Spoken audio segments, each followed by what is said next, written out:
O que o Estado não é? O Estado é quase universalmente considerado uma instituição de serviço social.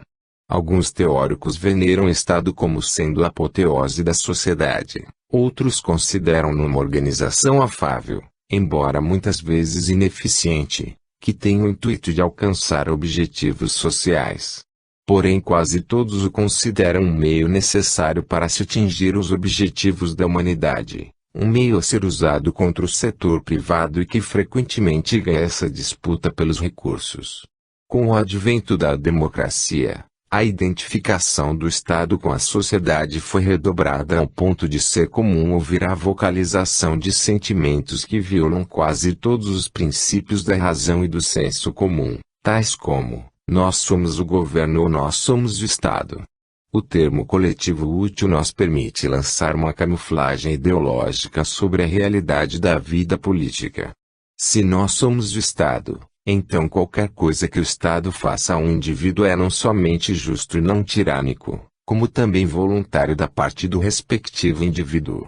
Se o Estado incorre numa dívida pública que tem de ser paga através da cobrança de impostos sobre um grupo para benefício de outro, a realidade deste fardo é obscurecida pela afirmação de que devemos a nós mesmos ou a nossa dívida tem de ser paga. Se o Estado recruta um homem, ou põe na prisão por opinião dissidente, então ele está fazendo isso a si mesmo, e, como tal, não ocorreu nada de lamentável.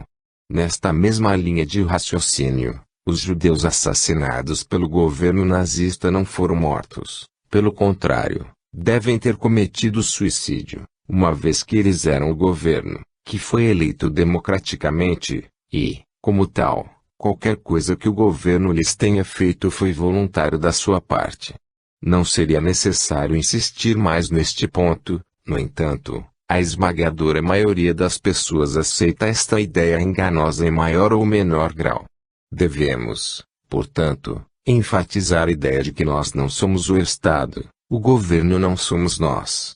O Estado não representa de nenhuma forma concreta a maioria das pessoas, mas, mesmo que o fizesse, mesmo que 70% das pessoas decidissem assassinar os restantes 30%, isso ainda assim seria um homicídio em massa e não um suicídio voluntário por parte da minoria assassinada. Não se pode permitir que nenhuma metáfora organicista, nenhuma banalidade relevante, obscureça este fato essencial.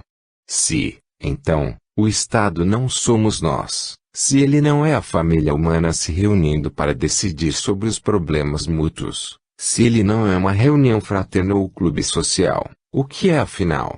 Em poucas palavras, o Estado é a organização social que visa a manter o monopólio do uso da força e da violência em uma determinada área territorial. Especificamente, é a única organização da sociedade que obtém a sua receita não pela contribuição voluntária ou pelo pagamento de serviços fornecidos, mas sim por meio da coerção. Enquanto os outros indivíduos ou instituições obtêm o seu rendimento por meio da produção de bens e serviços e da venda voluntária e pacífica desses bens e serviços ao próximo, o Estado obtém o seu rendimento através do uso da coerção, isto é, pelo uso e pela ameaça de prisão e pelo uso das armas depois de usar a força e a violência para obter a sua receita. O Estado geralmente passa a regular e a ditar as outras ações dos seus súditos. Poderíamos pensar que a simples observação de todos os Estados ao longo da história e de todo o globo seria prova suficiente para esta afirmação, mas o miasma do mito incrustou-se na atividade do Estado há tanto tempo, que se torna necessária uma elaboração. O que o Estado é? O ser humano nasce indefeso e, como tal, precisa utilizar a sua mente para aprender a como obter os recursos que a natureza lhe fornece e a como transformá-los, por exemplo, através do investimento em capital, em objeto e em locais de modo que possam ser utilizados para a satisfação das suas necessidades e para a melhoria do seu padrão de vida. A única forma por meio da qual o ser humano pode fazer isto é através do uso da sua mente e da sua energia para transformar os recursos produção, e da troca destes produtos por produtos criados pelos outros. O ser humano descobriu que, por meio do processo de troca mútua e voluntária e comércio, a produtividade, e, logo, o padrão de vida de todos os participantes desta troca, pode aumentar significativamente. Portanto, o único caminho natural para o ser humano sobreviver e alcançar a prosperidade é utilizando sua mente e energia para se envolver no processo de produção e troca. Ele realiza isto, primeiro, encontrando recursos naturais, segundo, transformando-os misturando seu trabalho a eles, tal como disse John Locke, fazendo deles a sua propriedade individual, e depois trocando esta propriedade pela propriedade de outros que foi obtida de forma semelhante. O caminho social ditado pelas exigências da natureza humana, portanto, é o caminho dos direitos de propriedade e do livre mercado de doações ou trocas de tais direitos. Ao longo deste caminho, o ser humano aprendeu a evitar os métodos selvagens da luta pelos recursos escassos, de forma que A pudesse apenas adquiri-los à custa de B, e, ao invés disso, aprendeu a multiplicar imensamente esses recursos por meio do processo harmonioso e pacífico da produção e troca. O grande sociólogo alemão Franz Oppenheimer apontou para o fato de que existem duas formas mutuamente exclusivas de adquirir riqueza. A primeira, a forma referida acima, de produção e troca, ele chamou de meio econômico. A outra forma é mais simples, na medida em que não requer produtividade, é a forma em que se confisca os bens e serviços do outro através do uso da força e da violência. É o método do confisco unilateral, do roubo da propriedade dos outros. A este método Oppenheimer rotulou de um meio político de aquisição de riqueza. Deve estar claro que o uso pacífico da razão e da energia na produção é o caminho natural para o homem. São os meios para sua sobrevivência e prosperidade nesta terra. Deve estar igualmente claro que o meio coercivo, explorador, é contrário à lei natural, é parasítico, pois em vez de adicionar à produção, apenas subtrai. O meio político desvia a produção para um indivíduo, ou grupo de indivíduos, parasita e destrutivo. E este desvio não só subtrai da quantidade produzida como também reduz o incentivo do produtor para produzir além de sua própria subsistência. No longo prazo, o ladrão destrói a sua própria subsistência ao diminuir ou eliminar a fonte do seu próprio suprimento. Mas não só isso, mesmo no curto prazo, o predador age contrariamente à sua natureza como ser humano. Estamos agora em uma posição que nos permite responder mais satisfatoriamente à questão: o que é o Estado?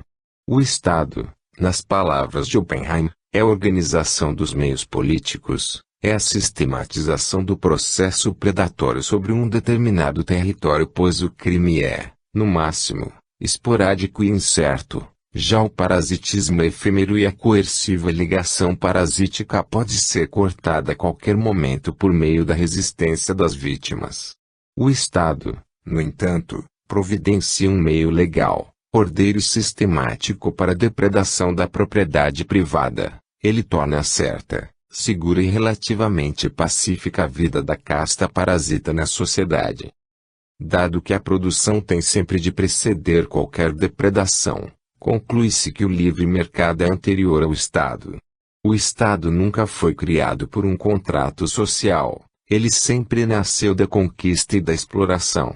O paradigma clássico é aquele de uma tribo conquistadora que resolveu fazer uma pausa no seu método, testado e aprovado pelo tempo, de pilhagem e assassinato das tribos conquistadas ao perceber que a duração dos saques seria mais longa e segura, e a situação mais agradável, se ela permitisse que a tribo conquistada continuasse vivendo e produzindo, com a única condição de que os conquistadores agora assumiriam a condição de governantes, exigindo um tributo anual constante. Um dos métodos de nascimento de um Estado pode ser ilustrado como se segue. Nas colinas da Mauritânia do Sul, um grupo de bandidos organiza-se de modo a obter o controle físico de um determinado território. Cumprida a missão, o chefe dos bandidos autoproclama-se rei do Estado soberano e independente da Mauritânia do Sul. E se ele e os seus homens tiverem a força para manter este domínio durante o tempo suficiente, pasmem, um novo Estado acabou de se juntar à família das nações, e aqueles que antes eram meros líderes de bandidos acabaram se transformando na nobreza legítima do reino, como o Estado se eterniza. Uma vez estabelecido o Estado, o problema do grupo ou casta dominante passa a ser o de como manter o seu domínio, embora o seu modus operandi seja o da força. O problema básico e de longo prazo é ideológico. Pois para continuar no poder, qualquer governo, não simplesmente um governo democrático, tem de ter o apoio da maioria dos seus súditos. E esse apoio, vale observar, não precisa ser um entusiasmo ativo, pode bem ser uma resignação passiva, como se tratasse de uma lei inevitável da natureza.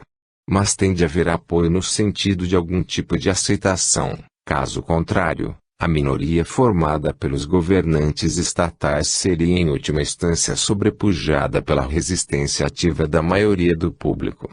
Uma vez que a depredação tem necessariamente de ser mantida por um excedente da produção, é um fato necessariamente verdadeiro que a classe que constitui o Estado, a burocracia estabelecida, e a nobreza, tem de ser uma pequena fração minoritária no território, embora possa, claro, comprar aliados entre os grupos importantes da população.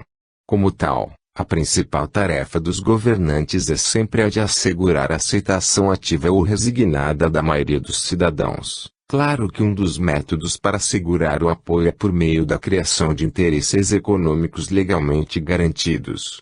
Como tal, o rei sozinho não pode governar, ele precisa de um grupo considerável de seguidores que desfrutem os privilégios do domínio, por exemplo, os membros do aparato estatal, como a burocracia em tempo integral ou a nobreza estabelecida, mas ainda assim isto assegura apenas uma minoria de apoiadores fervorosos. E até a compra essencial de apoio por meio de subsídios e outras concessões de privilégios não é suficiente para obter o consentimento da maioria. Para produzir esta aceitação crucial, a maioria tem de ser persuadida por uma ideologia de que o seu governo é bom, sábio e, pelo menos, inevitável e certamente melhor do que outras possíveis alternativas.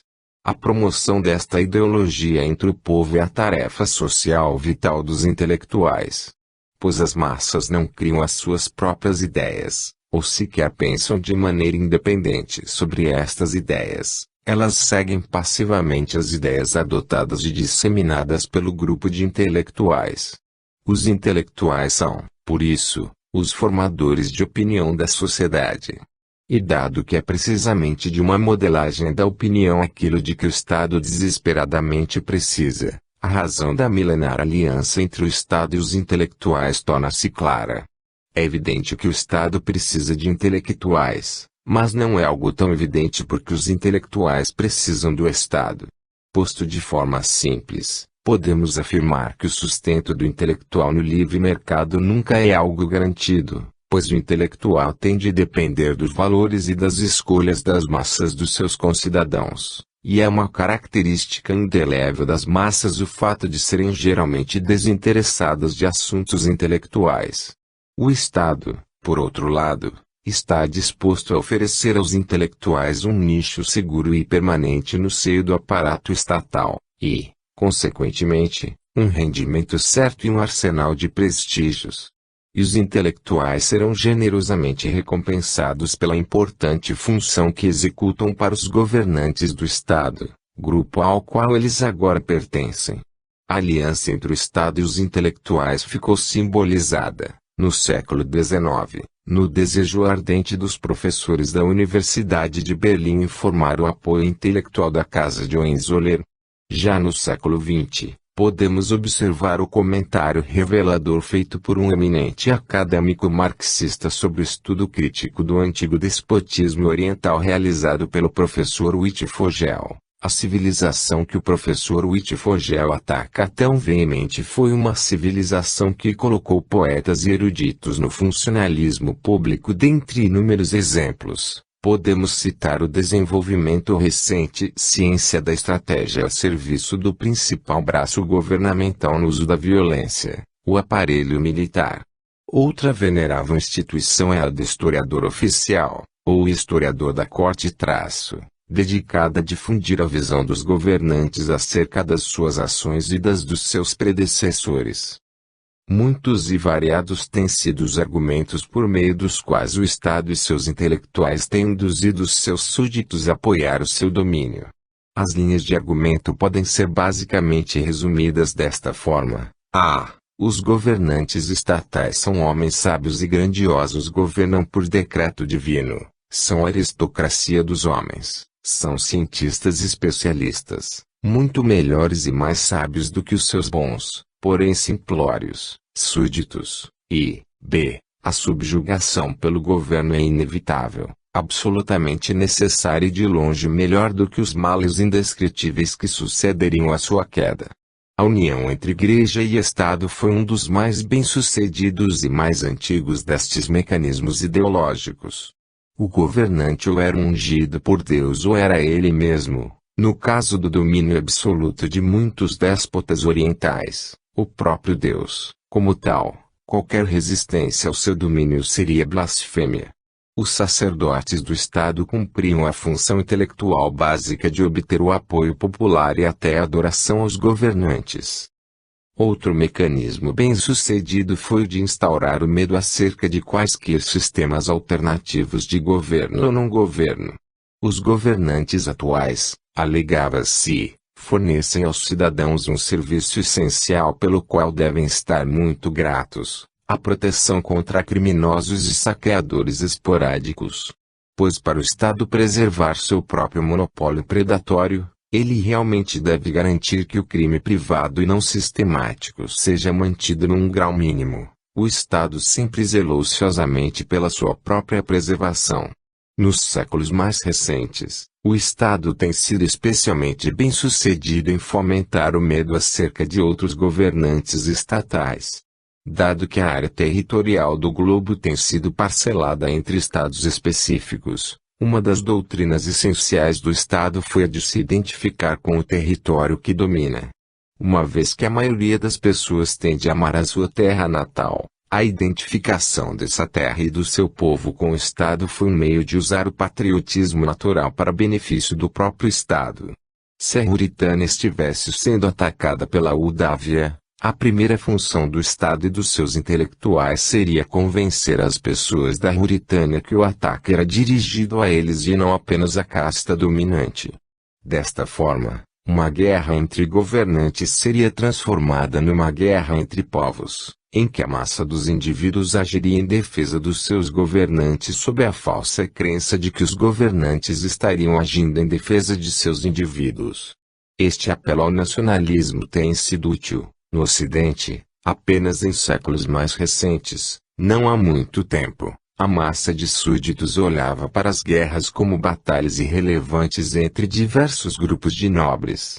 São muitas e sutis as armas ideológicas que o Estado tem manejado através dos séculos. Uma destas excelentes armas tem sido a tradição.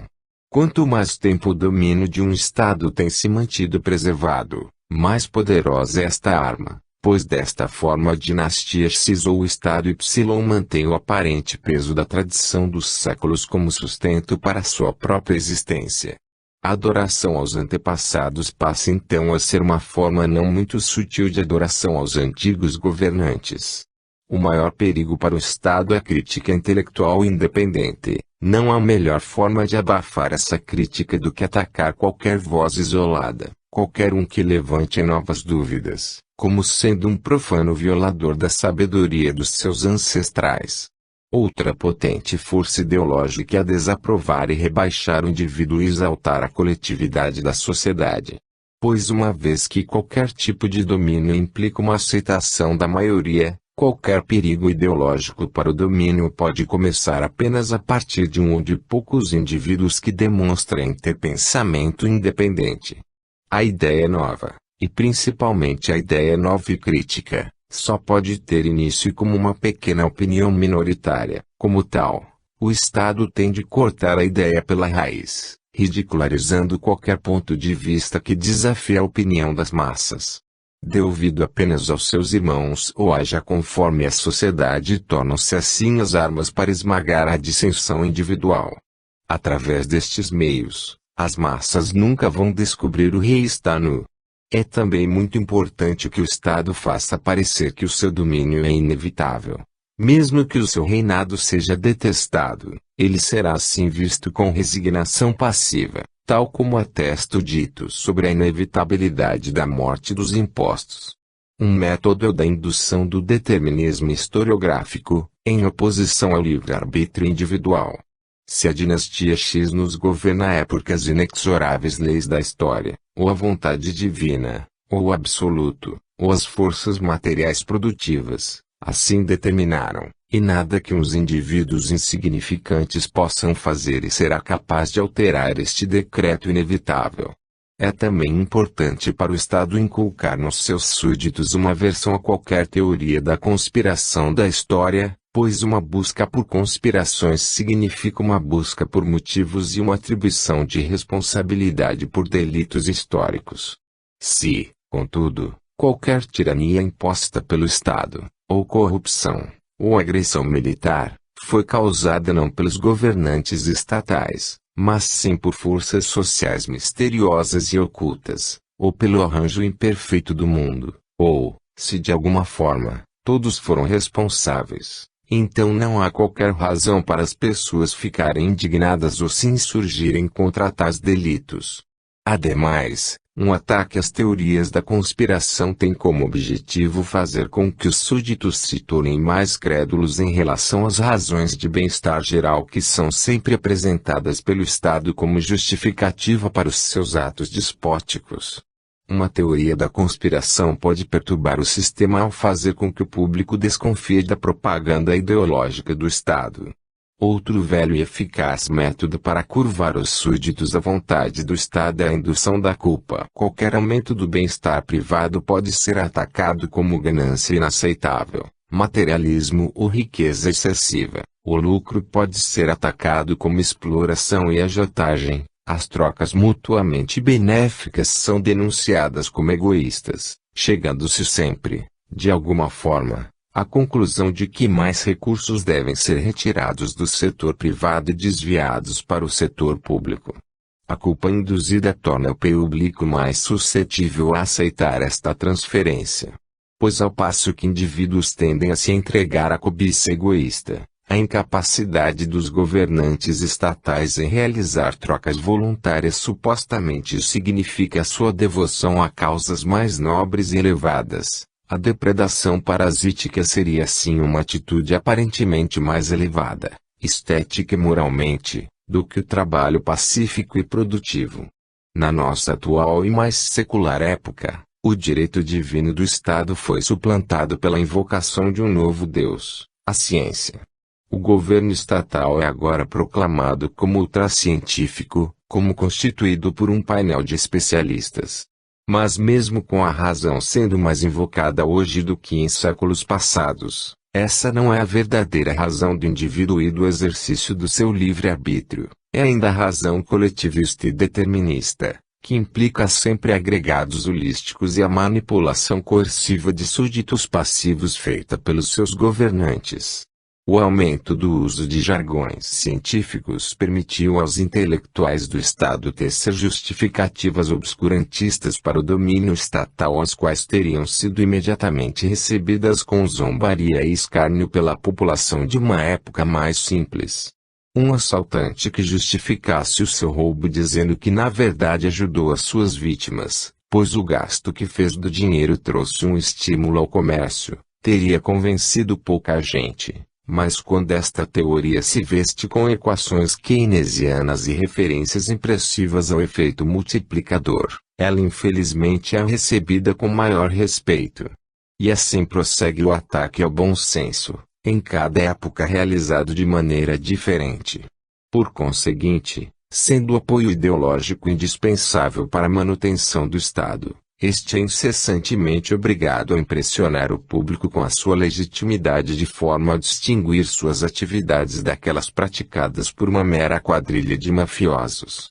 A ininterrupta determinação dos seus ataques ao senso comum não é acidental, pois, como afirmou vividamente Mencken, o homem comum, quaisquer que sejam as suas falhas, pelo menos vê claramente que o governo é algo que existe à parte de si e à parte da maioria dos seus concidadãos, que o governo é um poder separado, independente e hostil, apenas parcialmente sob o seu controle e capaz de prejudicá-lo seriamente. Não é por acaso que roubar o governo é visto em geral como um crime de menor magnitude do que roubar um indivíduo, ou até mesmo uma empresa. O que está por trás desta visão, creio eu, é a profunda noção de que há um antagonismo fundamental entre o governo e as pessoas que ele governa. O governo é tido não como um comitê de cidadãos eleitos para resolver os problemas comuns de toda a população, mas sim como uma corporação autônoma e separada, dedicada principalmente à exploração da população para benefício dos seus próprios membros. Quando um cidadão é roubado, uma pessoa digna foi privada dos frutos do seu esforço e poupança. Quando o governo é roubado, o pior que acontece é que uns patifes ociosos ficam com menos dinheiro para brincar do que tinham antes. A noção de que mereceram ganhar esse dinheiro não passa pela cabeça de ninguém, afina, para qualquer pessoa sensata. Esta ideia é ridícula, como o Estado transcende seus limites.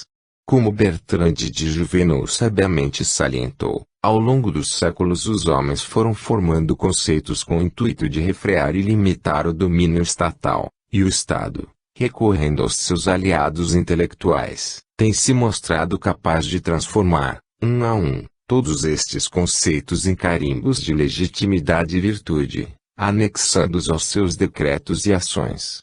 Originalmente, na Europa Ocidental, o conceito de soberania divina afirmava que os reis podiam governar apenas de acordo com a lei divina. Os reis, entretanto, perverteram esse conceito e o transformaram em um carimbo de aprovação divina para qualquer ato real.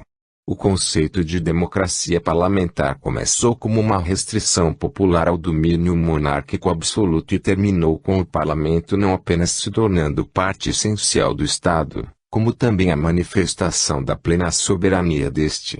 Tal como de Juvenal conclui, muitos escritores interessados nas teorias da soberania se debruçaram sobre estes mecanismos restritivos.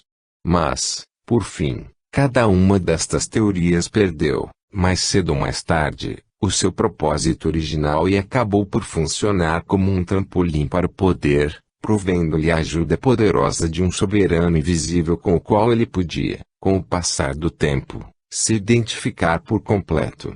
O mesmo aconteceu com doutrinas mais específicas, os direitos naturais do indivíduo, consagrados por John Locke pela Carta dos Direitos, Bill of Rights, converteram-se no estatista direito a um emprego. O utilitarismo abandonou seus argumentos em prol da liberdade e passou a se concentrar em argumentos contra a resistência aos ataques do Estado à liberdade, etc.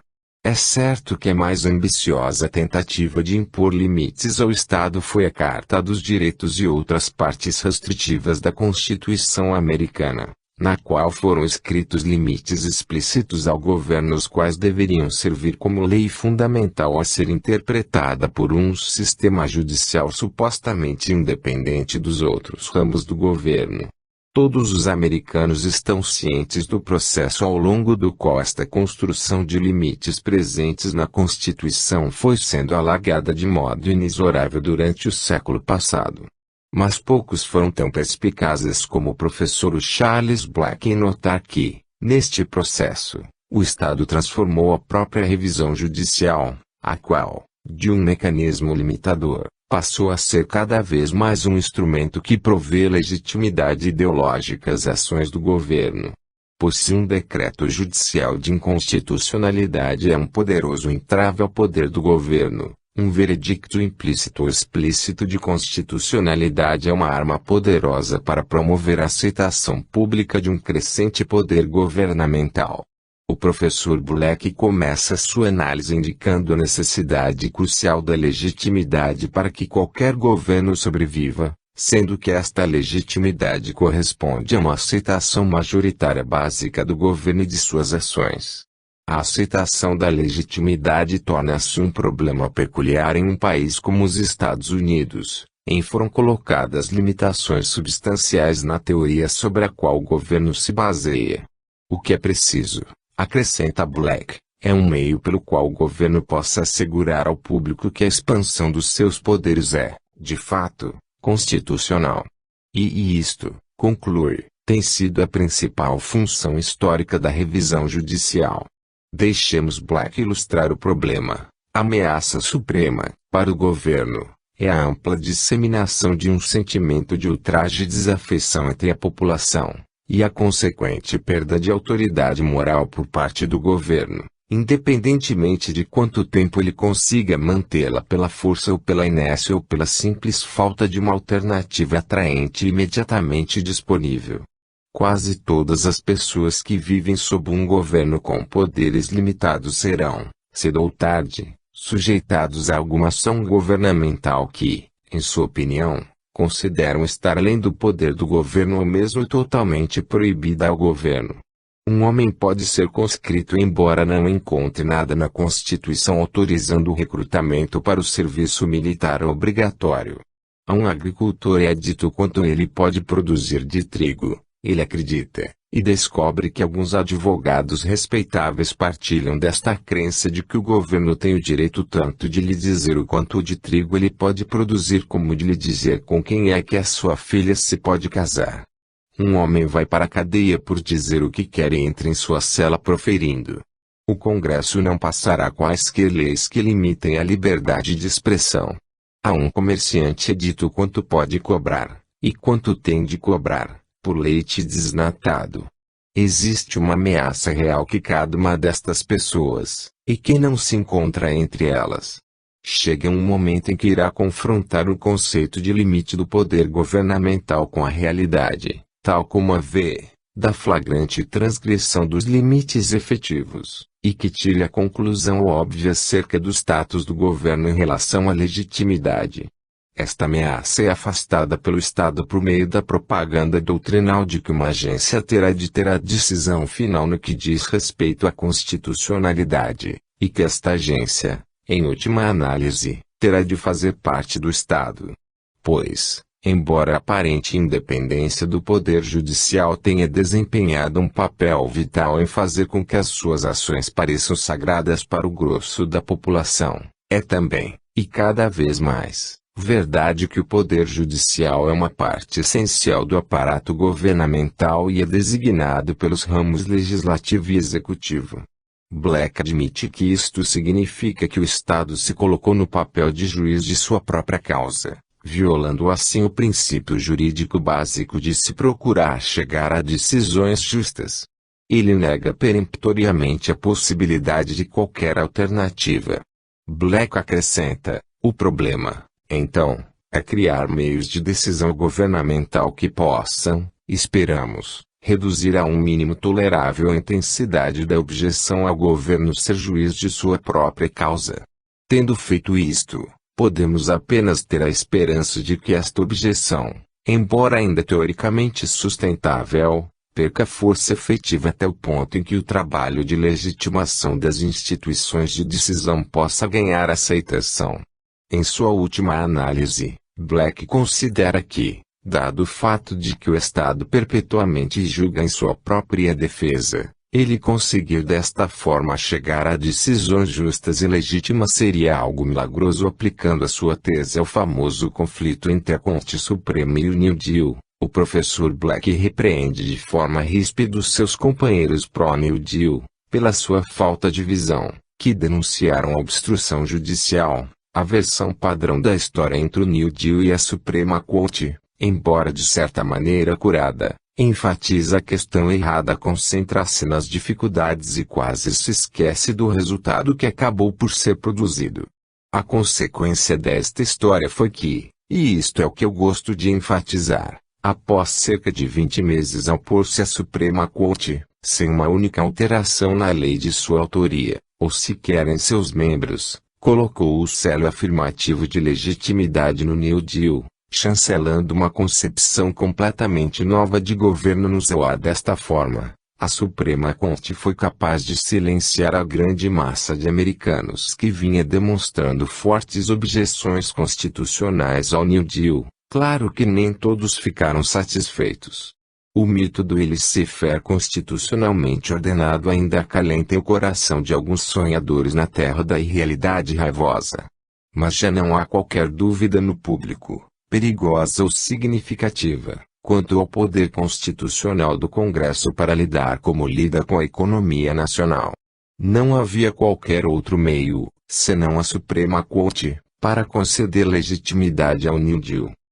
Como Black reconhece, um dos maiores teóricos políticos que constatou, e muito antes que outros, a brecha flagrante em fazer com que um limite constitucional ao governo esteja sob o poder de interpretação final da Suprema Corte foi de John C. Kelly.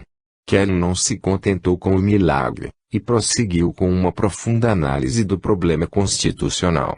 No seu trabalho intitulado Disquisition, Kelly demonstrou a tendência inerente do Estado a ultrapassar os limites de uma Constituição. Uma Constituição escrita certamente possui muitas vantagens importantes, mas é um erro crasso supor que a mera inserção de provisões para restringir e limitar o poder do governo, sem dotar aqueles para quem as provisões são inseridas com os meios para impor o seu cumprimento, itálicos meus, será suficiente para prevenir que os partidos maiores e dominantes abusem dos seus poderes.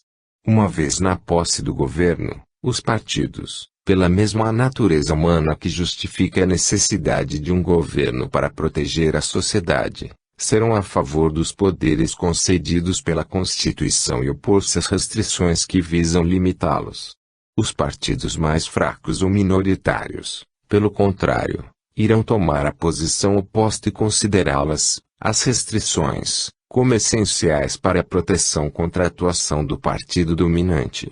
Mas visto não haver meios pelos quais eles possam levar o partido maior a obedecer às restrições, o único recurso que sobra será o de manter uma interpretação estrita da Constituição.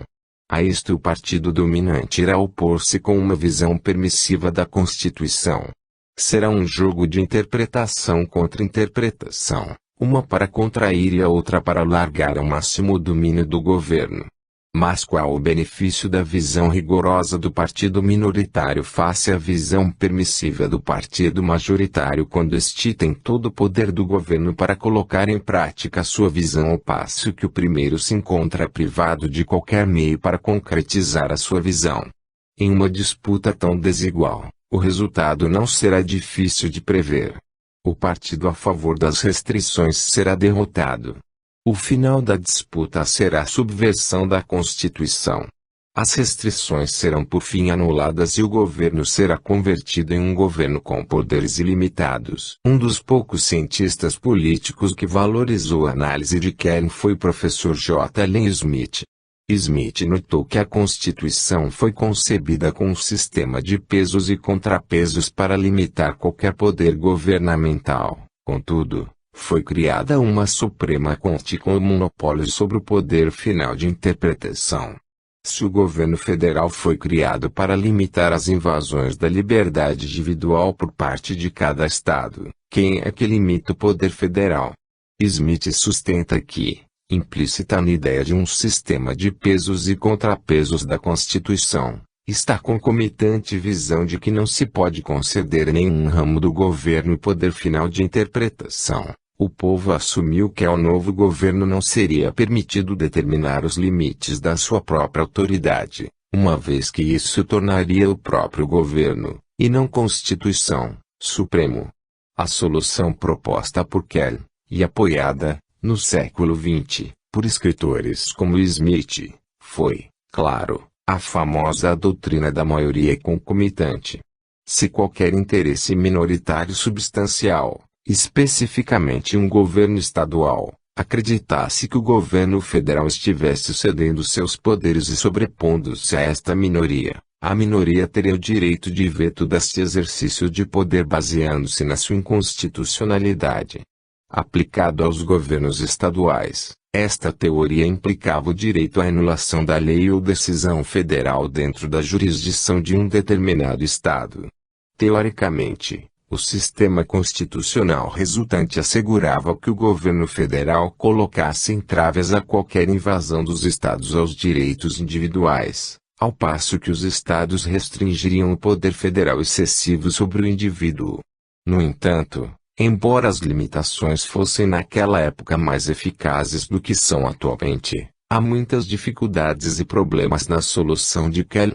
Se, de fato, um interesse subordinado deve legitimamente ter o poder de veto sobre um assunto que lhe diz respeito, por que parar nos estados?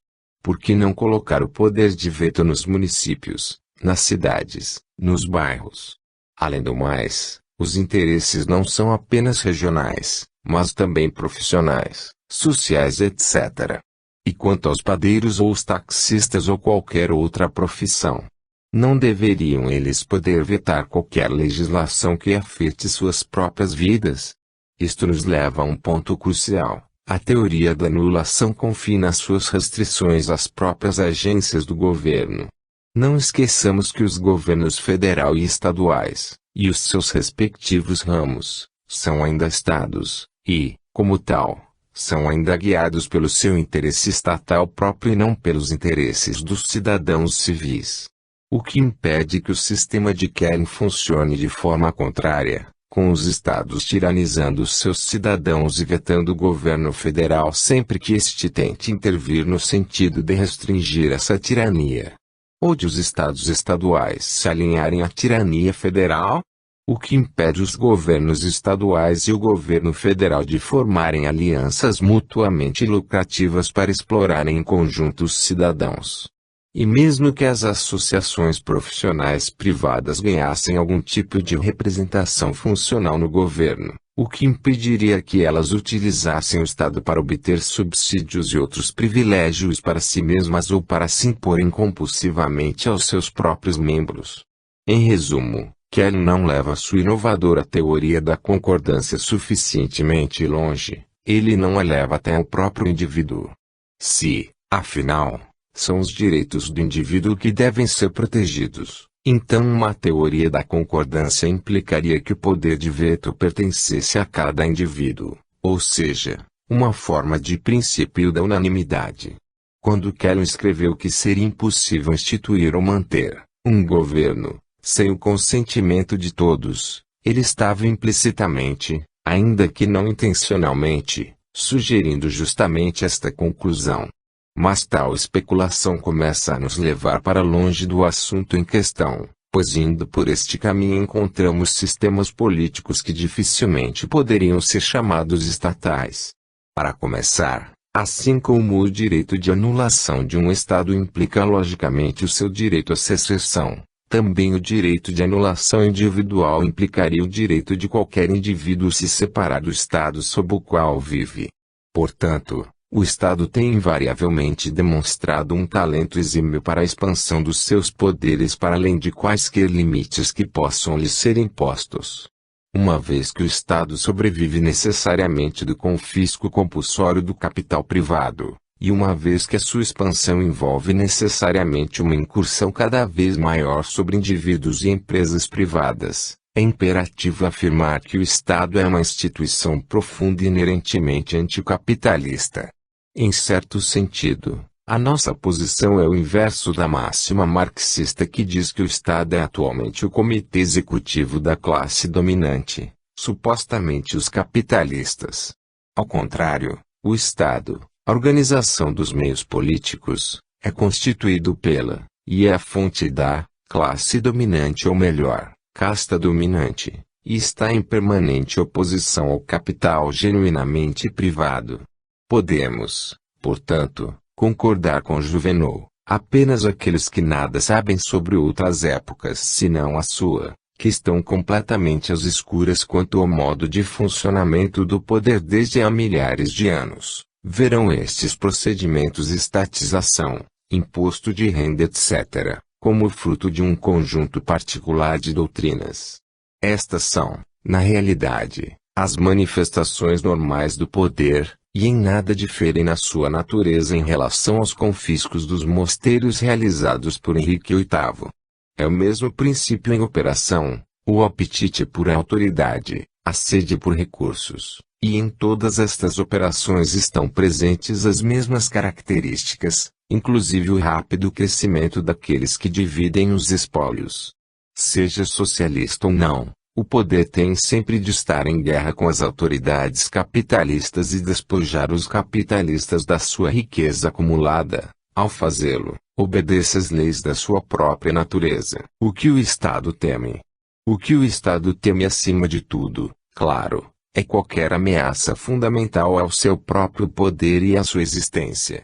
A morte do Estado pode ocorrer de duas formas: a. por meio da sua conquista por outro Estado, ou, b. por meio de um golpe revolucionário feito pelos seus próprios súditos, ou seja, por meio da guerra ou da revolução. Guerra e revolução, sendo as duas ameaças essenciais, invariavelmente suscitam nos governantes estatais esforços máximos e a máxima propaganda possível direcionada à população. Como dito anteriormente, qualquer meio deve sempre ser utilizado para mobilizar as pessoas a defender o Estado na crença de que estão defendendo a si mesmas. A fraude subjacente a esta ideia torna-se evidente quando o recrutamento compulsório é utilizado contra aqueles que se recusam a defender-se, que são, como tal, forçados a juntar-se ao aparato militar do Estado. Desnecessário dizer que não lhes é permitida qualquer defesa contra este ato cometido pelo seu próprio Estado. Em uma guerra, o poder do Estado é elevado ao extremo, e sob os slogans da defesa e da emergência, ele pode impor uma tirania ao público que, em tempos de paz, enfrentaria franca e aberta resistência. Desta forma, a guerra provê muitos benefícios a um Estado e, de fato, todas as guerras modernas trouxeram aos povos envolvidos um permanente legado de maiores encargos estatais sobre a sociedade. A guerra, além disso, provê ao Estado oportunidades tentadoras de conquistar territórios sobre os quais pode exercer o seu monopólio da força. Definitivamente, Randolph Bourne estava correto quando disse que a guerra é a saúde do Estado. Porém, para qualquer Estado em particular, uma guerra pode significar tanto sua saúde quanto estragos irreparáveis.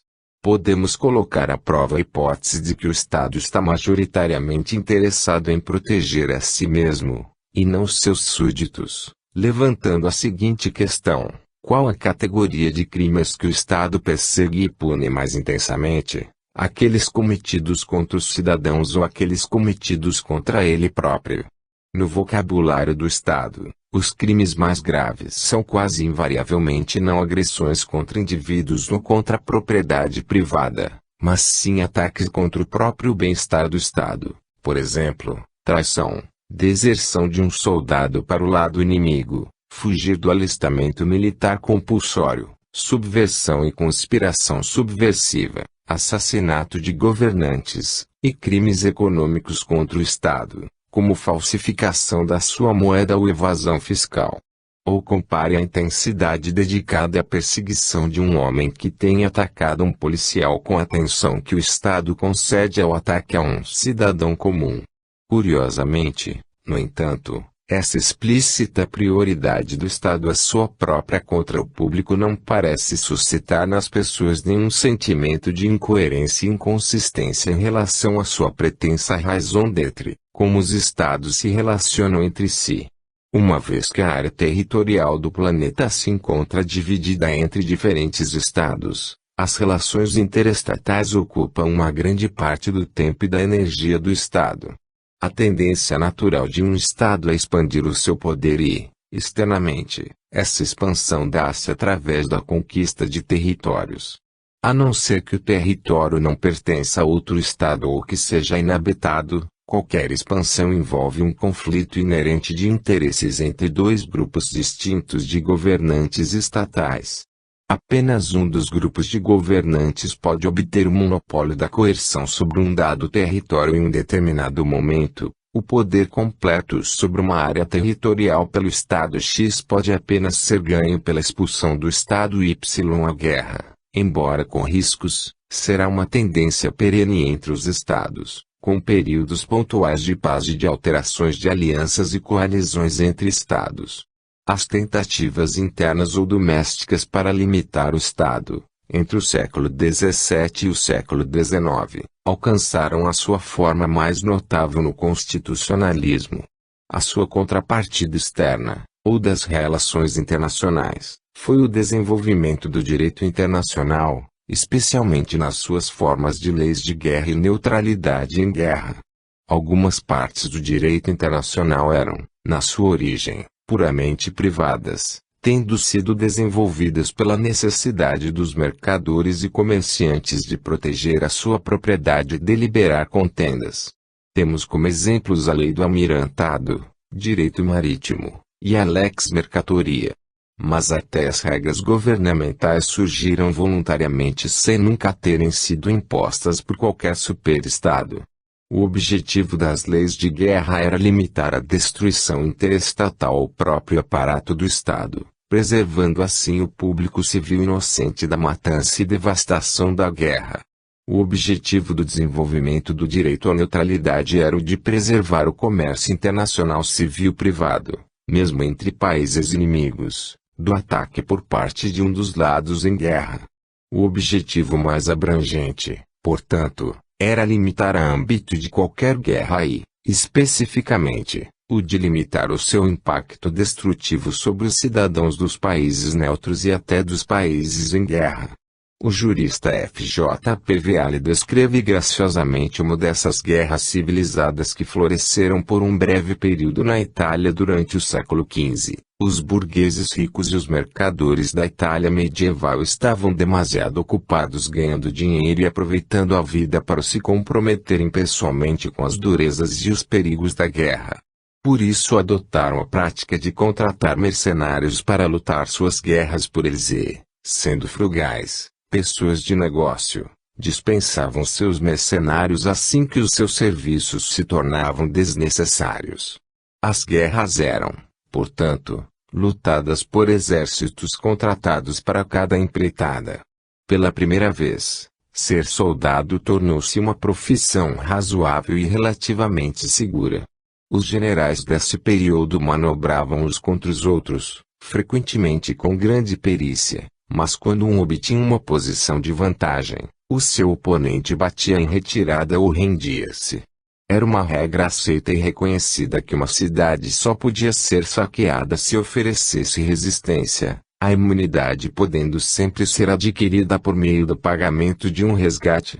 Uma das consequências naturais era que nunca nenhuma cidade oferecia resistência, sendo óbvio que um governo demasiado fraco para defender os seus cidadãos não merecia a sua lealdade.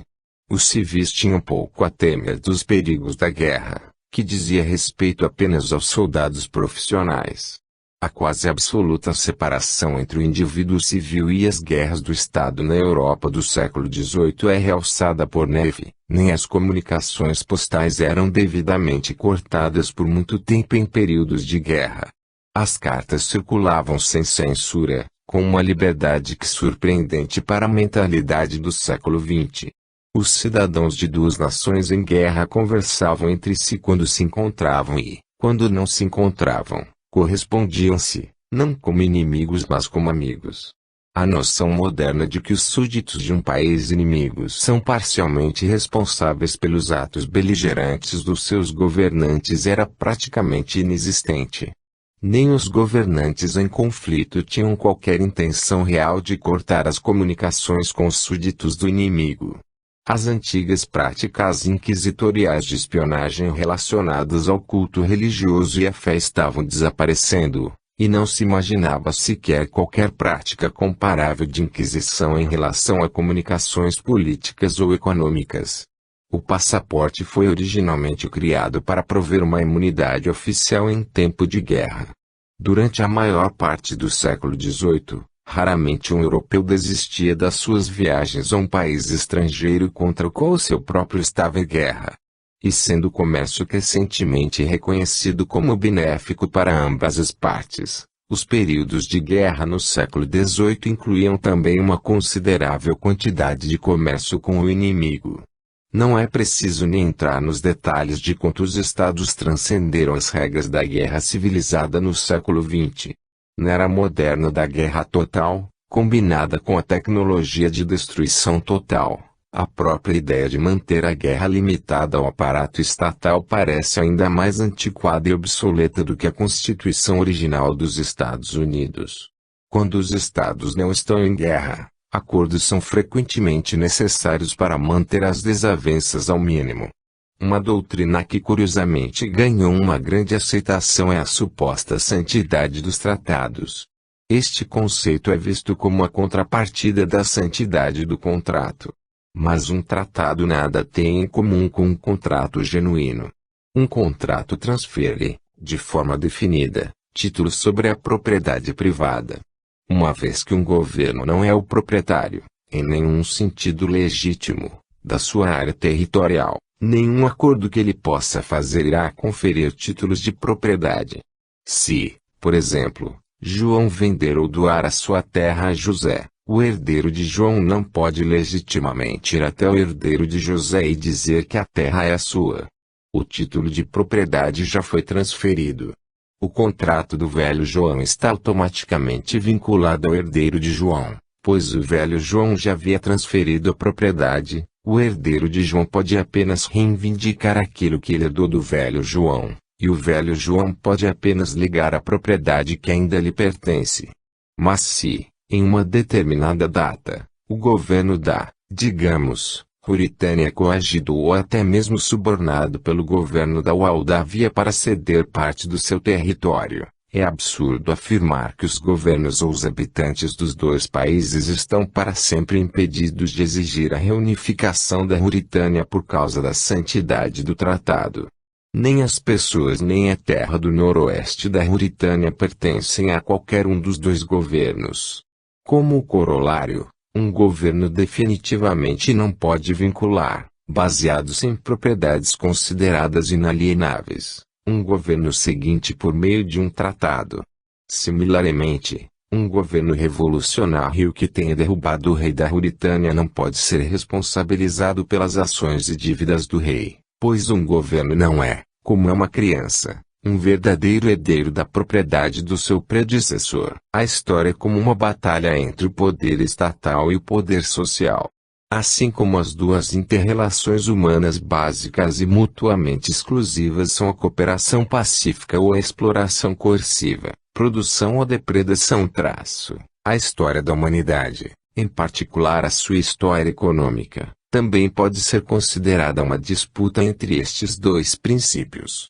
De um lado, existe a produtividade criativa, as trocas pacíficas e a cooperação. De outro, o despotismo coercivo e a depredação das relações sociais. Albert de Genoc apelidou estas duas forças concorrentes com os termos poder social e poder estatal. O poder social é o poder do homem sobre a natureza, sua transformação cooperativa dos recursos naturais e a compreensão racional das leis da natureza, para o benefício de todos os indivíduos participantes. O poder social é o poder sobre a natureza, o alcançar de um melhor padrão de vida por meio da troca mútua entre os homens. Já o poder estatal, como vimos, é a apropriação coerciva e parasítica desta produção, uma drenagem dos frutos da sociedade para benefício de indivíduos não produtivos, na verdade, antiprodutivos, os quais se impõem como governantes. Ao passo que o poder social é exercido sobre a natureza, o poder estatal é o poder exercido sobre o homem. Ao longo da história, as forças criativas e produtivas do homem têm, repetidamente, aberto caminho a novas formas de transformar a natureza para seu benefício. Isto ocorreu nos momentos em que o poder social conseguiu se manter à frente do poder estatal, momentos em que a invasão do Estado sobre a sociedade foi consideravelmente diminuída.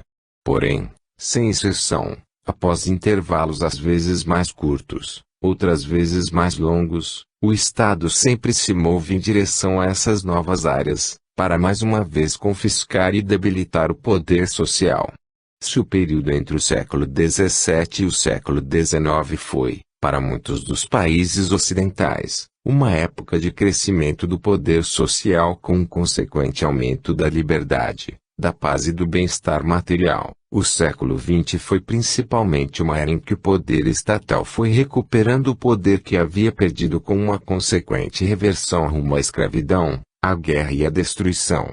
Neste século, a espécie humana enfrenta, novamente, o reinado virulento do Estado agora armado com os frutos dos poderes criativos da humanidade, confiscados e adulterados para os seus próprios fins. Os últimos séculos foram tempos em que os homens tentaram colocar limites constitucionais ao Estado, apenas para concluírem, mais tarde, que tais limites, como todas as outras tentativas, fracassaram. Dentre todas as numerosas formas que os governos assumiram ao longo dos séculos, dentre todos os conceitos e instituições que foram experimentados, nenhum conseguiu manter o Estado sob controle. O problema do Estado evidentemente nunca esteve tão longe de ser resolvido como está atualmente. Talvez novos caminhos devam ser explorados em busca de soluções se realmente quisermos algum dia resolver de uma vez por todas a questão do Estado.